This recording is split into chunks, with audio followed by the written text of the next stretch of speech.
کہ ہدایت دو قسم کی ہوتی ہے۔ ایک ہدایت وہ ہے جسے ہم ہدایت تکوینی کہتے ہیں۔ ہدایت تکوینی کا مطلب یہ ہے کہ کس چیز نے کیا کام کرنا ہے۔ کان کا کام سننا ہے، آنکھ کا کام دیکھنا ہے، ہاتھ کا کام پکڑنا ہے۔ اسی طریقے سے سورج کا کام اپنا ہے، چاند کا کام اپنا ہے، درختوں کا کام اپنا ہے۔ اب یہ تمام وہ کام ہیں جو کہ ان تمام مخلوقات نے کرنے ہی کرنے ہیں، جبراً انہوں نے کرنے ہیں۔ جتنی بھی مخلوقات آپ کو نظر آتی ہیں، ہر مخلوق کا اپنا ایک کام ہے۔ حیوانات کے اپنے کام ہیں، نباتات کے اپنے کام ہیں۔ اب ان مخلوقات کو اللہ نے پہلے تو تخلیق عطا کی، نباتات کو پیدا کیا، جمادات کو پیدا کیا، حیوانات کو پیدا کیا۔ ان مخلوقات کو تخلیق عطا کرنے کے بعد، صورت عطا کرنے کے بعد، اللہ نے انہیں یہ ہدایت بھی دی کہ تم نے کام کیا کرنا ہے۔ نباتات نے کیا کام کرنا ہے؟ پرندوں نے اڑنا ہے۔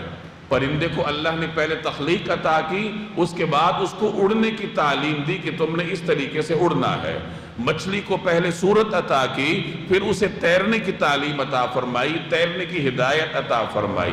اسی طریقے سے جس مخلوق پر آپ غور کریں گے تو کوئی نہ کوئی کام اس کے ذمہ ہے، وہ کام کر رہا ہے اور مجبوراً کر رہا ہے۔ اس کام سے ہٹنا یہ اس کے دائرہ اختیار میں ہی نہیں ہے۔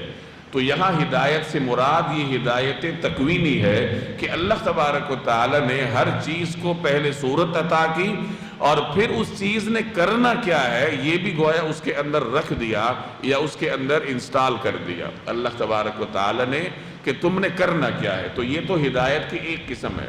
دوسرے نمبر پر ہدایت وہ ہے جو انبیاء علیہ السلام کا وظیفہ ہوتا ہے کہ انہوں نے انسان کو اللہ جل جلالہ کا راستہ دکھانا ہے۔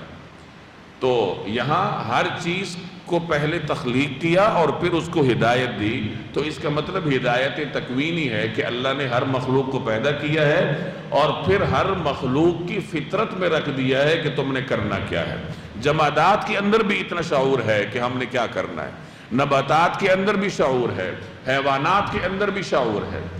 یہ بات کر کے ضمنی طور پر موسیٰ علیہ السلام نے فرعون کے سامنے عقیدہ رسالت کو بھی واضح کر دی کہ میرا رب وہ ہے جب اس نے ہر مخلوق کے ذمے کیا ہے وہ اس کو سکھایا ہے، تو انسان جو اشرف المخلوقات ہے کیا اللہ نے اس کو پیدا کر کے ایسے ہی چھوڑ دیا؟